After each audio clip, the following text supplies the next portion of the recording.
Well, let's talk about how effective the APRM is. UJ Institute for Pan-African Thought and Conversation.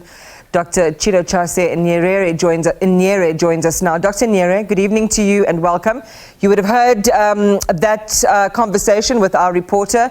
Glitzy celebrations currently underway, but I'd love for you to share with our viewers in simple terms how the APRM is meant to accomplish what it set out to do, and that was to make sure that best practice thrived on the continent, that the gaps in governance were closed, and actually each country had those national plans of actions towards achieving the goals.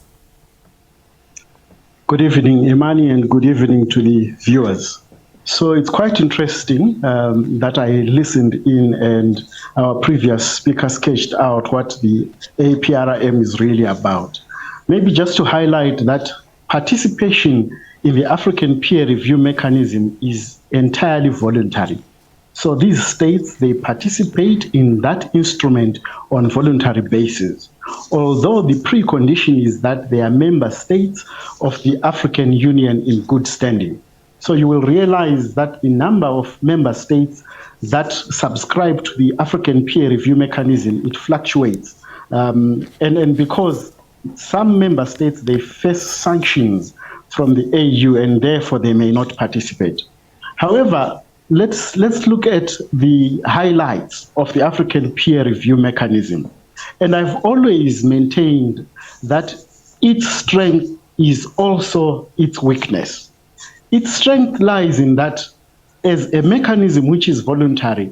Now, although it is voluntary, it is binding, because once a state accedes to the African peer review mechanism and it aligns its democratic and governance artifacts, such as the Constitution, therefore it is binding, right? So it promotes democracy in that way.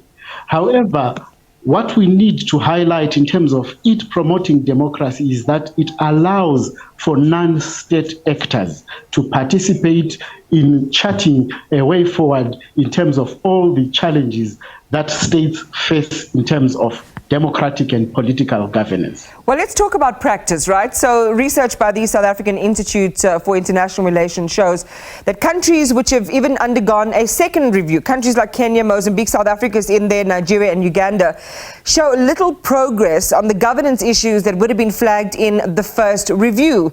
And therefore begs the question, is it working effectively? So I've already mentioned that its strength is its weakness. So its weakness lies in exactly what you are speaking about. So once a country subjects itself to a review, it is really up to the country to make amends in terms of the issues that would have been raised.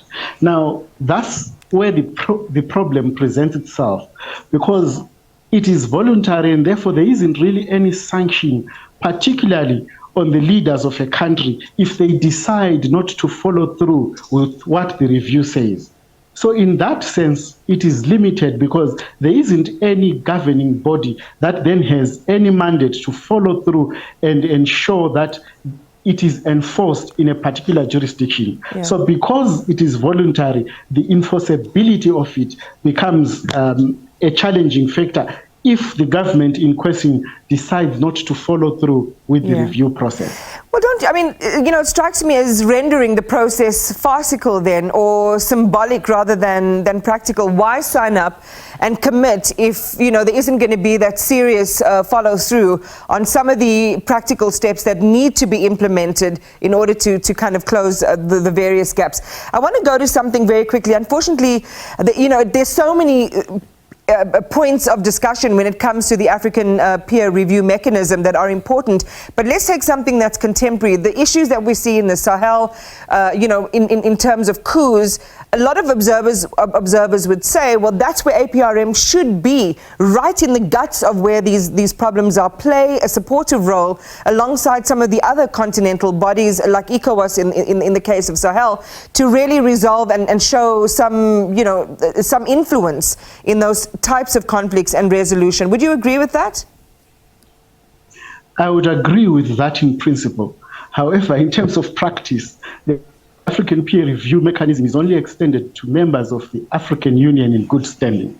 So you will realize that once a country has undergone a coup, immediately it gets suspended from the African Union, and therefore the African peer review mechanism may not necessarily find its expression there, because the precondition is that a member state has to be in good standing in terms of its standing in the AU, unfortunately. And unfortunately, our time is up, and I wanted to actually ask you about new CEO, Professor Eddie Maloka, and his effectiveness, because we saw with the foundational members of, the African peer review mechanism, for example, it was precisely, that leadership and that solidarity that they had as leaders, which really drove its ability to be an effective instrument for also self-reflection and change on the continent. Perhaps a discussion for the next time, but thank you very much for joining us tonight. We really do appreciate it. UJ Institute for Pan-African Thought and Conversation, Dr. Chidochashe Nyere.